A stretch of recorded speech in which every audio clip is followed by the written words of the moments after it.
Hey guys, welcome back to my channel. So today we're going to be testing out the Pure X Barbie eyeshadow palette, the endless possibilities. So if you want to see how this works and what look we create, then just keep watching.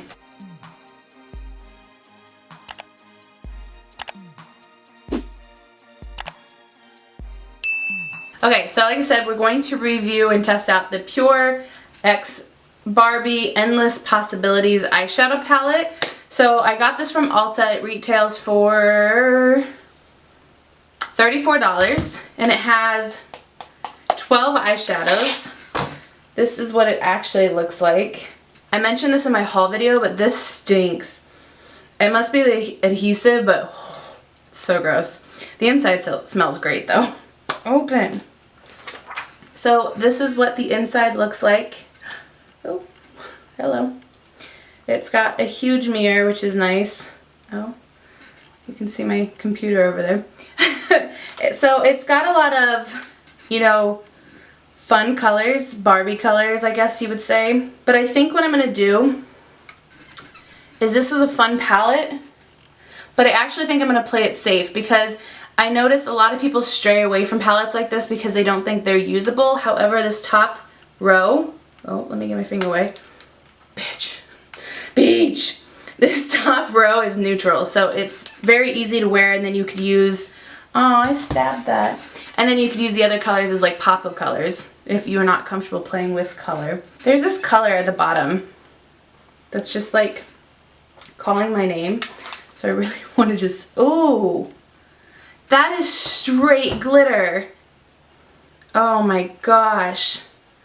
I wonder if you need an adhesive for it to stay.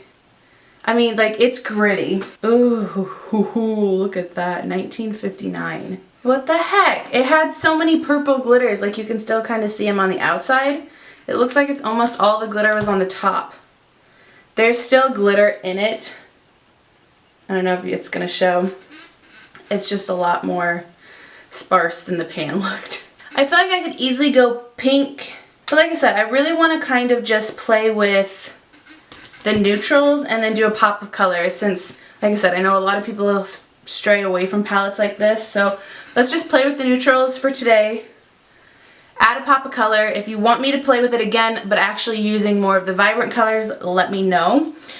So we're gonna go ahead and go in with this shade, which is called Role Model, and I'm gonna use that as my crease shade, and this is in Morphe R37. You're curious. Ooh, it's very, very, very dusty. Like there's a lot of fallout. Just wonder if my camera will pick this up. Let's see. Just barely tapping it. There's a lot of fallout. So that's something to know if that bugs you.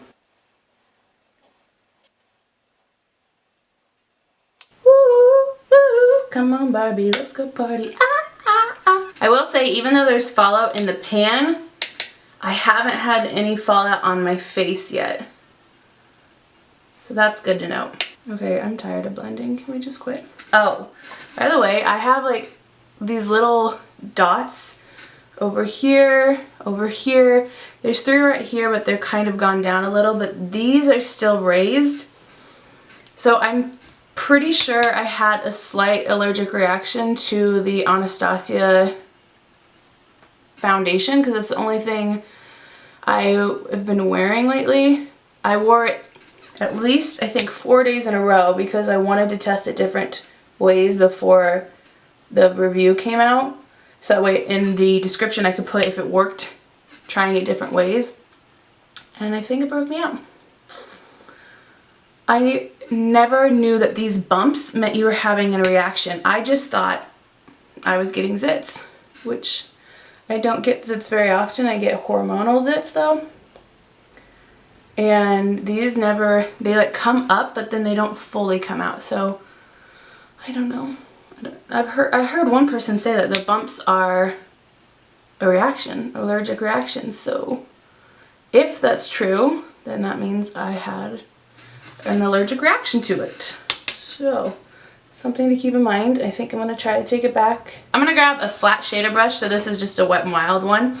And I'm going to take the same color, but now I'm going to pop it on the outer edge because I want it to be more opaque over here. Plus, I don't know if you can see, I have a spot that does not like to hold pigment. So using a flat shader on the edges just works better for me. Plus, I want to bring it on my lid in the outer V area. So I'm going to pat it in on both sides. One eye always looks better than the other. And then I'm going to take the brush, grab a little bit more, and just blend it better with the crease.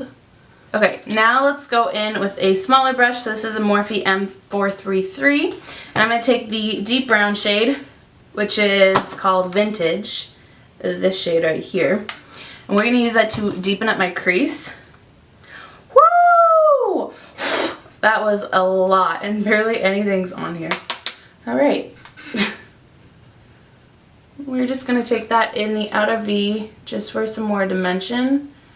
And I like to just put a little bit and then go back with the other brush and blend it out, and then add a little more, blend it out, and keep doing that till I like the consistency. Just because if you go in with too much pigment right away, it's harder to take it away.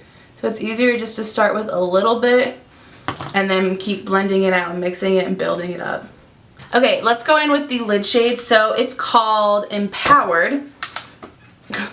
It's this darker gold shade, and I'm going to use the Alamar Cosmetics brush. It doesn't have a name, it's just a flat shader brush. I'm going to try, should I cut the crease? Should I? I don't want to, but it would look better. Sure. Okay, actually let's cut the crease. Oh, I have to sneeze. Okay, so I'm going to use my ColourPop Cosmetics concealer to cut the crease. And then I'm going to go in with this Luxie 246 Precision Crease Brush. And we're going to attempt to cut the crease. I suck at this.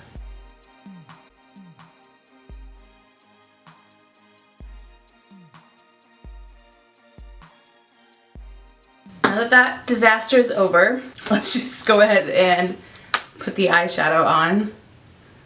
Hopefully I don't need to wet it. Okay, what's going on here? Oh, we don't want to show up today? What the heck? Do you see this? Okay, I guess I'll use my finger. I have nails, I can't. This is definitely not the gold I thought it would be. Like, look at the pan and my eye. Okay, definitely not what I wanted. It's okay, we'll make it work, we'll work. Alright, well, that's definitely not what I wanted, but I guess we'll just go with it. Let's go ahead and try to throw on some of the lighter shades. So the lighter shade is called Fantasy. So it's this like white goldish shade. Let's try throwing that in the middle, maybe even just all over, just to lighten it up, because I didn't really want it this dark.